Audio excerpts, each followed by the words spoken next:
మంతా తుఫాన్ నేపథ్యంలో పశ్చిమ గోదావరి జిల్లా నరసాపురం పేరుపాలెంలో సముద్రంలో ఎగిసి పడుతున్నాయి. మొగల్తూరు మండలంలో పలు గ్రామాల్లో తుఫాను పునరావాస కేంద్రాలను ఏర్పాటు చేశారు. 15,000 మంది సముద్ర తీర ప్రాంత ప్రజల్ని పునరావాస కేంద్రాలకు తరలిస్తున్నారు. సముద్ర తీర ప్రాంతానికి సబ్ కలెక్టర్ పర్యవేక్షణలో సందర్శకులను ఎవరిని రానివ్వకుండా పోలీసు బందోబస్తుతోటి అన్ని ఏర్పాట్లు చేస్తున్నారు. ఈ రాకాసి అలలకు సంబంధించి పూర్తి వివరాలను మా ప్రతినిధి సతీష్ అందిస్తారు. ఉమ్మడి పశ్చిమ గోదావరి జిల్లా నర్సాపురంలో ఇక్కడ పేరుపాలెం బీచ్ దగ్గర ఇక్కడ ఉన్నాం మనం. అంటే ఈ తుఫాను కారణంగా ఇక్కడ మొత్తం కెరటాలు మాత్రం చాలా ఉధృతంగా కనిపిస్తున్నాయని చెప్పవచ్చు. అంటే ఇక్కడ నర్సాపురం మండలము అలాగే మొగల్తూరు మండలంలో మొత్తం ఇంచుమించు 16 నుంచి 18 గ్రామాల వరకు ఉంటాయి. ఈ గ్రామాలు అన్ని కూడా ఈ మొత్తం అంతా కూడా ఈ తుఫాన్ ఎఫెక్ట్ కి చాలా ఎక్కువగా ఉంటదని చెప్పి ఇక్కడ అధికారులు అయితే చెప్పడం జరిగింది. మొత్తం జిల్లా వ్యాప్తంగా 16 పునరుద్ధరణ కేంద్రాల్లో ఏర్పరిచారు. అలాగే ఇక్కడ ఎటువంటి ప్రాణ నష్టము ఆస్తి నష్టము జరగకోకుండా ముందు జాగ్రత్తగా చర్యలు తీసుకుంటున్నారు.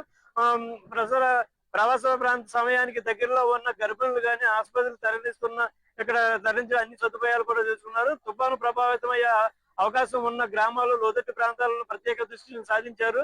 పునరావాస కేంద్రాల గురించి ఆహార పదార్థాలను అలాగే మందులను కూడా ఇక్కడ ఎప్పటికప్పుడు కూడా సిద్ధంగా ఉంచారని చెప్పి ఇక్కడ అధికారులు తెలియపరుస్తున్నారు. భీమవరంలో పలు ప్రాంతాలు సందర్శించి జనవరంలో మున్సిపల్ అధికారులు పలు ఆదేశాలు చేశారు. ఇక్కడ కెరటాలు కూడా చాలా ఉధృతంగా వస్తున్నాయి. అంటే ఈ రోజు తుఫాను సాయంత్రానికి మొత్తం ఇక్కడ తీరం దాటి కాకినాడ నుంచి ఇటు చెన్నై వరకు వెళ్ళే ఈ తుఫాను కూడా తీరం దాటే అవకాశం కనబడుతుంది. దీనికి సంబంధించి అలలు కూడా గట్టిగా వస్తున్నాయి.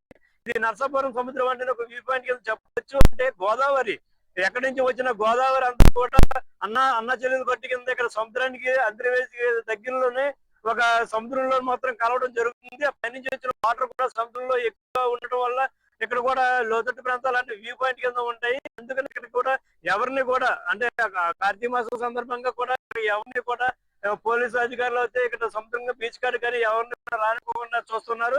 అలాగే ఈ తుఫాను ఎఫెక్ట్ ఉండడం వల్ల మొత్తం అధికారులు అందరం కూడా మొత్తం NDRF బృందాలు అయితే ఏర్పరచడం జరిగింది. అంటే ఈ తుఫానుకు సంబంధించి ఇక్కడ ఏవైతే ఉన్నాయో కేంద్రాలు అన్నింటిలో కూడా అంటే జిల్లా అంతా కూడా 16 కేంద్రాలని పునరావాస కేంద్రాలు ఏర్పరిచారు.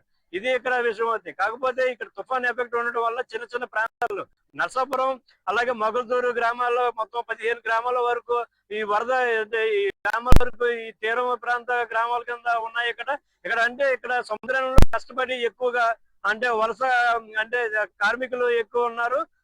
మొత్తం తెల్లారితేనే ఆ బోట్ల మీద ప్రయాణం చేసి సముద్రంలోనే చేపలు పట్టుకుని మత్స్యకారులు అయితే ఉన్నారు. వాళ్ళందరినీ కూడా ఇంటికే పరిమితం అయ్యేలాగా చర్యలు అయితే ఇక్కడ అధికారులు తీసుకున్నారు.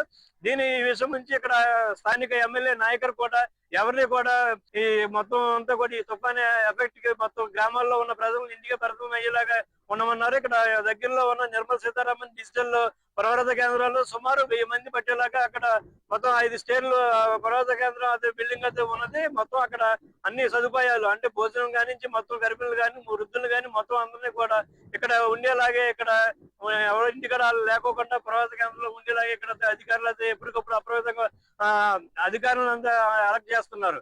ఇది ఇక్కడ తాజా విషయం అవుతాయి. కెమెరా పర్సన్ దుర్గా ప్రసాద్ తో సతీష్, రాజు న్యూస్, పేరుపాలెం బీచ్ నుంచి.